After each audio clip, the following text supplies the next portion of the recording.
ମୋ ନାଁ ଆଶିଷ, ଘର ଢେଙ୍କାନାଳ ସହରରେ, ବୟସ 25। ମୁଁ ସୁରତରେ ଗୋଟେ କମ୍ପାନୀରେ ଚାକିରି କରୁଛି। ମୁଁ ଥରେ ଘରକୁ ବୁଲିବାକୁ ଛୁଟିରେ ଆସିଲି। ତାପରେ କରୋନା ପାଇଁ ଲକଡାଉନ୍ ହୋଇଗଲା। ଘରୁ ଆଉ ସୁରତ ଯାଇପାରିଲି ନାହିଁ। କିଛି ଦିନ ପରେ ଆମର ଉପର ଘର ଭଡ଼ା ଦେବା ପାଇଁ ଗୋଟିଏ ଫ୍ୟାମିଲି ଆସିଲେ। ଫ୍ୟାମିଲି କହିଲେ ସ୍ୱାମୀ ସ୍ତ୍ରୀ, ତାଙ୍କର ପିଲାଛୁଆ କେହି ନାହାନ୍ତି। ସେମାନଙ୍କର ବାହାଘର ପାଖାପାଖି 6 ବର୍ଷ ହୋଇଗଲାଣି। ବୋଉ ଉପର ଘର ଭଡ଼ା ଦେବା ପାଇଁ ରାଜି ହୋଇଗଲା। 2 ଦିନ ପରେ ସେମାନେ ଆସି ଘରେ ରହିଲେ। ମୁଁ ସେ 2 ଜଣଙ୍କୁ ଭାଇ ଭାଉଜ ବୋଲି ଡାକେ। ସେ ଭାଇ ଜଣେ ମେଡ଼ିସିନ ରିପ୍ରେଜେଣ୍ଟେଟିଭ୍ ଭାବେ କାମ କରୁଥିଲେ, ଆଉ ପ୍ରାୟ ସମୟ ଘରେ ରହନ୍ତି ନାହିଁ। ଭାଇ ମୋତେ କହନ୍ତି କି ମୁଁ ନଥିବା ବେଳେ ଭାଉଜର କାମ ଟିକେ କରିଦେଉଥିବୁ। ଭାଉଜଙ୍କ ନାମ ଲିଲି। ତାଙ୍କର ଯାହା ବି କାମ ପଡ଼ିଲେ ମୋ ବୋଉକୁ କୁହନ୍ତି କି ଟିକେ ଆଶିଷକୁ ବଜାରରୁ ଜିନିଷ ଆଣି ଦେବା ପାଇଁ କୁହ। ବୋଉ ମୋତେ କୁହେ, ଆରେ ଲିଲିର କ'ଣ ଟିକେ ସଉଦା ଆଣିଦେବୁ। ତାପରେ ମୁଁ ଯାଇକି ନେଇ ଆସେ। ଏମିତି ଭାବରେ ମୋର ତାଙ୍କ ଘରେ ଯିବା ଆସିବା ଚାଲିଲା। ମୁଁ ପ୍ରାୟ ସମୟ ଦେଖା ଭାଉଜ ମନ ଦୁଃଖରେ ରହୁଛନ୍ତି। ଦିନେ ତାଙ୍କୁ ଏଇ କଥା ପଚାରିଲି, ହେଲେ ସେ କିଛି କହିଲେ ନାହିଁ। ମୁଁ ଭାବିଲି ତାଙ୍କର କ'ଣ ହୋଇଥିବ, ମୁଁ କାହିଁକି ମୁଣ୍ଡ ପୁରାଇବି। ଭାଉଜଙ୍କ ବିଷୟରେ କହିବାକୁ ଭୁଲିଗଲି। ଭାଉଜ ଦେଖିବାକୁ ବହୁତ ସୁନ୍ଦର। ବୟସ ପାଖାପାଖି 30 ହେବ। ଦୁଧ 34, ଗାଣ୍ଡି 36 ହେବ। ସେ ସଦାବେଳେ ଢିଲା ନାଇଟ୍ ପିନ୍ଧନ୍ତି। ମୁଁ ଯେତେବେଳେ ତାଙ୍କୁ ଦେଖେ ମୋ ବାଣ୍ଡ ଠିଆ ହୋଇଯାଏ। ଦିନକର କଥା, ବୋଉ ବାପା ମୋ ମାମୁଁ ଘରକୁ 3-4 ଦିନ ପାଇଁ ବୁଲିବାକୁ ଗଲେ। ମୁଁ ଏକୁଟିଆ ଘରେ ରହିଲି। ମୋର ଖିଆ ପିଇବା ପାଇଁ ଭାଉଜଙ୍କୁ କହିକି ଗଲେ। ମୁଁ ଭାରି ଖୁସି ହୋଇଗଲି କି ଯାହା ହେଉ ଏଇ ଭିତରେ ଭାଉଜଙ୍କୁ ପଟେଇକି କେମିତି ହେଲେ ଗେଇଦେବି। ବାପା ବୋଉ ଯାଇସାରିବା ପରେ ରାତିରେ ଭାଉଜ ଖାଇବା ପାଇଁ ଡାକିଲେ। ମୁଁ ରାତି 9ଟା ବେଳକୁ ତାଙ୍କ ଘରକୁ ଗଲି। ଭାଉଜଙ୍କୁ ପଚାରିଲି, ଭାଇ ଆସିନାହାନ୍ତି କି? ଭାଉଜ କହିଲେ ନାହିଁ। ଭାଉଜ କହିଲେ ନାଇଁ, 2-3 ଦିନ ପରେ ଆସିବେ। ମୁଁ ଭାବିଲି ଏଇଟା ବହୁତ ବଡ଼ ସୁଯୋଗ ଭାଉଜଙ୍କୁ ଗେଇବା ପାଇଁ। ତାପରେ ଭାଉଜ ଖାଇବାକୁ ଡାକିଲେ, ବାଢ଼ିଲେ। ମୁଁ କହିଲି ତୁମେ ବି ମୋ ସାଙ୍ଗେ ଆସ ଖାଇବ। ତାପରେ ଆମେ ଦୁହେଁ ଏକାବେଳେ ଖାଇଲୁ। କିନ୍ତୁ ମୋତେ ନଈକି ଖାଇବାକୁ ଦେଲା ବେଳକୁ ତାଙ୍କ ଦୁଧ ନାଇଟ୍ ଭିତରେ ପୁରା ଦେଖାଯାଉଥାଏ। ମୁଁ ଜାଣିନି କାହିଁକି ଭାଉଜ ତ ଖୋଲା କରିକି ରଖୁଥିଲେ। ଦୁଧର ଅଧା ଭାଗ ମୋତେ ଦିଶୁଥିଲା। ଭିତରେ ସେ ବ୍ରା ପିନ୍ଧିନଥିଲେ। ମୁଁ ତାଙ୍କ ଦୁଧ ଦେଖୁଛି ବୋଲି ସେ ଜାଣି ବି ପାରୁଥିଲେ, ଆଉ ବାରମ୍ବାର ଜାଣିକି ନଈକି କ'ଣ ହେଲେ ଗୋଟେ କରି ଚାଲୁଥିଲେ। ଖାଇସାରିବା ପରେ ମୁଁ ଭାଉଜଙ୍କୁ କହିଲି, ମୁଁ ଯାଉଛି ଶୋଇବି। ଭାଉଜ କହିଲେ ଏଇଠି ଶୋଇପଡ଼। ମୁଁ ଏକୁଟିଆ କେମିତି ଶୋଇବି? ଭାଉଜ କହିଲେ ମୋତେ ସତରେ ଡର ଲାଗିବ। ମୁଁ ତ ସେଇଆ ଖୋଜୁଥିଲି। ଯେମିତି ସେ ବାରମ୍ବାର ସେଠିକି ଶୋଇବାକୁ କହିଲେ, ମୁଁ କହିଲି ହଉ। ସେ ବାସନ ମାଜିବା ପାଇଁ ଗଲେ। ମୁଁ ଟିଭି ଦେଖୁଥିଲି। ତାଙ୍କ ଡବଲ ବେଡ଼୍ ଯେ ମୁଁ କହିଲି ତୁମ ବେଡ଼୍ରେ ଶୁଅ, ମୁଁ ପାଖ ସୋଫାରେ ଶୋଉଛି। ସେ କହିଲେ କାହିଁକି? ମୁଁ କହିଲି ମୁଁ କେବେ କୌଣସି ସ୍ତ୍ରୀ ଲୋକ ପାଖରେ ଶୋଇନାହିଁ ତ। ସେ କହିଲେ ଆଜି ଶୋଇକି ଦେଖ, ସବୁ ଜାଣିପାରିବ। ତାପରେ ମୁଁ ବେଡ଼୍ରେ ଯାଇକି ଶୋଇଲି। ହେଲେ ମୋତେ ନିଦ ହେଉନଥାଏ କି ଭାଉଜ ବି ଶୋଇନଥିଲେ। କିଛି ସମୟ ପରେ ଭାଉଜ କହିଲେ, କ'ଣ ନିଦ ହେଉନି କି? ମୁଁ କହିଲି ନାହିଁ ବା। ସେଇଠୁ ସେ କହିଲେ କ'ଣ ପାଇଁ? ମୁଁ କହିଲି ଏତେ ଜଲ୍ଦି ମୋତେ ନିଦ ହୁଏନି। ଭାଉଜ କହିଲେ ମୋ ମନ ଦୁଃଖ ବୋଲି ସେଦିନ ପଚାରୁଥିଲ ନା। ମୁଁ କହିଲି ହଁ, କ'ଣ ହେଇଥିଲା କହୁନ?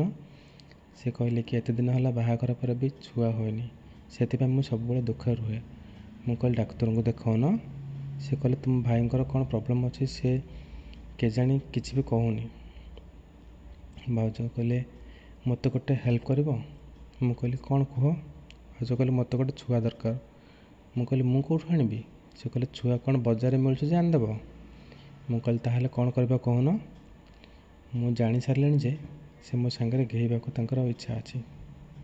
ମୁଁ ହେଲେ ଜାଣିଶୁଣି ବାହାନା କରୁଥିଲି।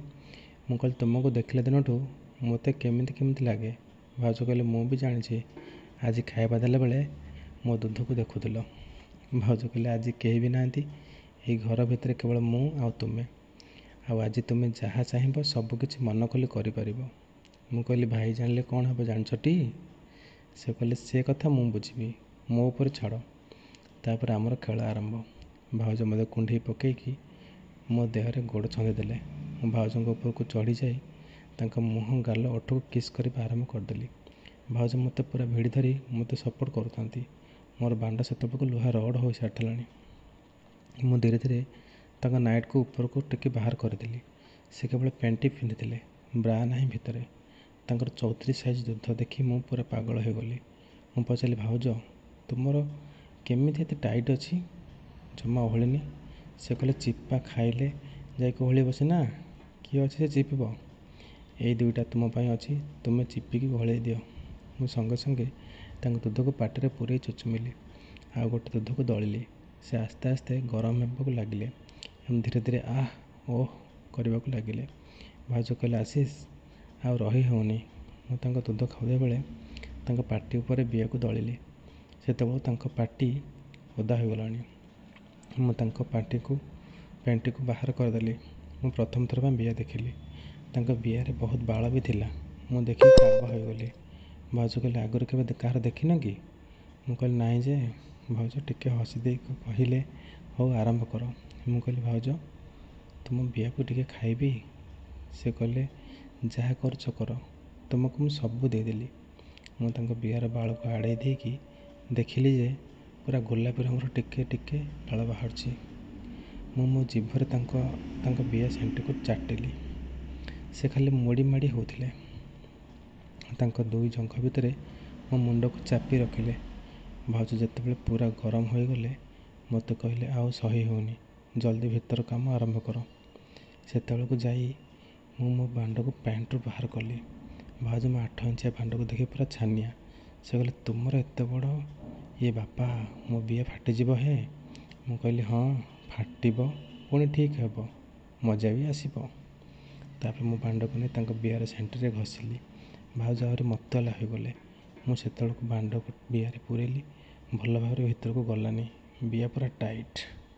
ଭାଉଜ କହିଲେ, ରୁହ, ମୁଁ ଭଲ ଜେଲ୍ ଟିକେ ତୁମ ବାଣ୍ଡରେ ଲଗେଇ ଦେଉଛି। ଭାଉଜ ଯେମିତି ମୋ ବାଣ୍ଡକୁ ହାତରେ ଧରିଛନ୍ତି ଜେଲ୍ ଲଗାଇବା ପାଇଁ, ମୋ ଦେହରେ ଗୋଟେ କରେଣ୍ଟ ଖେଳିଗଲା। ଆଗରୁ କେବେ କୌଣସି ସ୍ତ୍ରୀ ଲୋକ ଧରିନଥିଲେ। ତାପରେ ଭାଉଜ ଜେଲ୍ ଲଗାଇବା ସହିତ ବାଣ୍ଡକୁ ତଳକୁ ଉପରକୁ କଲେ। ମୋତେ ଲାଗିଲା ଯେମିତି ମୋର ବାହାରିଯିବ। ମୁଁ ଭାଉଜଙ୍କୁ ଅଟକାଇ ଦେଲି। ତାପରେ ବାଣ୍ଡକୁ ବିଆରେ ସେଟ୍ କରି ଗୋଟେ ଧକ୍କା ଦେଲି। ହେଲେ ବିଆ ଭିତରକୁ ପୁରା ଗଲାନି। ଭାଉଜ ପୁରା ଚିଲେଇ ଉଠିଲେ। କହିଲେ, ତୁମ ବାଣ୍ଡ ଏତେ ମୋଟା ଆଉ ଲମ୍ବା ଯେ ମୁଁ ସମ୍ଭାଳି ପାରୁନି।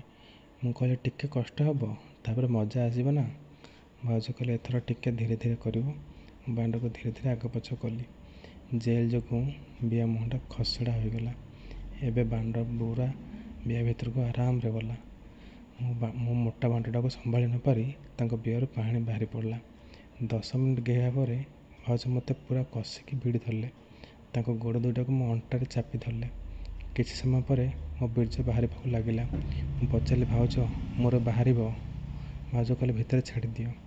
ମୁଁ ସବୁତକ ମାଲ୍ ତାଙ୍କ ବିଆ ଭିତରେ ଛାଡ଼ି ଦେଇ ତାଙ୍କୁ ଜାବୁଡ଼ିକି ସେମିତି ଲଙ୍ଗଳା ହୋଇ ତାଙ୍କ ଉପରେ ପଡ଼ି ରହିଲି। ଭାଉଜ କହିଲେ, ଏତେ ଦିନ ପରେ ଭଲ କି ଶାନ୍ତି ମିଳିଲା। ତାପରେ ଭାଉଜ ବାଥରୁମକୁ ଗଲେ ସେମିତି ଲଙ୍ଗଳା ହୋଇକି ସଫା ହେବା ପାଇଁ। ମୁଁ ତାଙ୍କ ପଛେ ପଛେ ମଧ୍ୟ ଗଲି। ଦେଖିଲି ଭାଉଜ ମୁତୁଛନ୍ତି। ମୁଁ ତାଙ୍କୁ ପଛପଟୁ ଆଉ ଥରେ କୁଣ୍ଢେଇ ଧରିଲି। ପୁଣି ତାଙ୍କ ଦୁଧକୁ ଚିପିଲି। ଏଥର ଭାଉଜ କହିଲେ, ମୁଁ ତୁମ ବାଣ୍ଡ ଖାଇବି। ମୁଁ ବାଥରୁମ୍ ଚଟାଣରେ ବସିଲି ଆଉ ଭାଉଜ ମୋ ବାଣ୍ଡକୁ ପାଟିରେ ପୂରେଇଲେ। ମୋ ବାଣ୍ଡ ପୁଣି ଥରେ ଠିଆ ହୋଇଗଲା। ଭାଉଜଙ୍କୁ କହିଲି, ତୁମେ ଏଥର କାନ୍ଥକୁ ଧରି ନଇଁକି ରୁହ, ମୁଁ ତୁମକୁ ପଛପଟୁ ଗେଇବି। ଭାଉଜ ସେଇଆ କଲେ। ମୁଁ ବାଣ୍ଡକୁ ପଛପଟୁ ତାଙ୍କ ବିଆରେ ପୂରେଇଲି। ଏଥର ବିଆ ପୁରା ମେଲା ଥିଲା, ଆରାମରେ ଗଳିଗଲା। ଭାଉଜଙ୍କୁ ଭଲ ଲାଗିଲା ବୋଧେ। ସେ ତାଙ୍କ ଗାଣ୍ଡିକୁ ମୋ ଆଡ଼କୁ ଜୋରରେ ପେଲିଲେ। ଏମିତି 10 ମିନିଟ୍ ପରେ ମୋର ସବୁତକ ମାଲ୍ ବିଆ ଭିତରେ ପୁଣି ଛାଡ଼ିଦେଲି। ତାପରେ ଧୁଆଧୋଇ ହୋଇ ବେଡ଼୍ରେ ଦୁହେଁ କୁଣ୍ଡାକୁଣ୍ଡି ହୋଇକି ଶୋଇଲୁ। ସକାଳେ ମୋର ନିଦ ଭାଙ୍ଗିଲା ବେଳକୁ ଭାଉଜ ବି ଉଠି ନଥିଲେ। ମୁଁ ଭାଉଜଙ୍କୁ ଉଠେଇଲି, ହେଲେ ସେ ଉଠିଲେ, କିନ୍ତୁ ସେ ଚାଲି ପାରୁନଥିଲେ। ମୋତେ କହିଲେ, ବାହାଘରର ଚତୁର୍ଥରେ ମଜା ଏବେ ପାଇଲି। ବାପା ବୋଉ ଆସିବା ପର୍ଯ୍ୟନ୍ତ ଭାଉଜଙ୍କୁ ମୁଁ ଗେହି ଗେହି ପୁରା ବିଆ ମେଲା କରିଦେଇଥିଲି। ସେ ଯେତେବେଳେ ଭାଇ ନଥାନ୍ତି ତାଙ୍କ ରୁମ୍କୁ ଯାଇକି ଗେହିକି ଆସେ। ମାସକ ପରେ ଜାଣିଲି ଯେ ମୋ ଗିଆ ଖାଇକି ତାଙ୍କର ପେଟରେ ଛୁଆ ରହିଛି। ମୁଁ ବହୁତ ଭୟ କରୁଥିଲି, କାଳେ କ'ଣ ହେବ ବୋଲି, କିନ୍ତୁ ସେମିତି କିଛି ହେଲାନି। ଭାଉଜ ବହୁତ ଖୁସି ଥିଲେ ଏବଂ ସେ ଖୁସିରେ ମୋତେ ଗୋଟେ ବଡ଼ ଉପହାର ଦେଲେ। କ'ଣ ଉପହାର ଦେଲେ ମୁଁ ଆର ଗପରେ ଆପଣଙ୍କୁ ନିଶ୍ଚିତ କହିବି।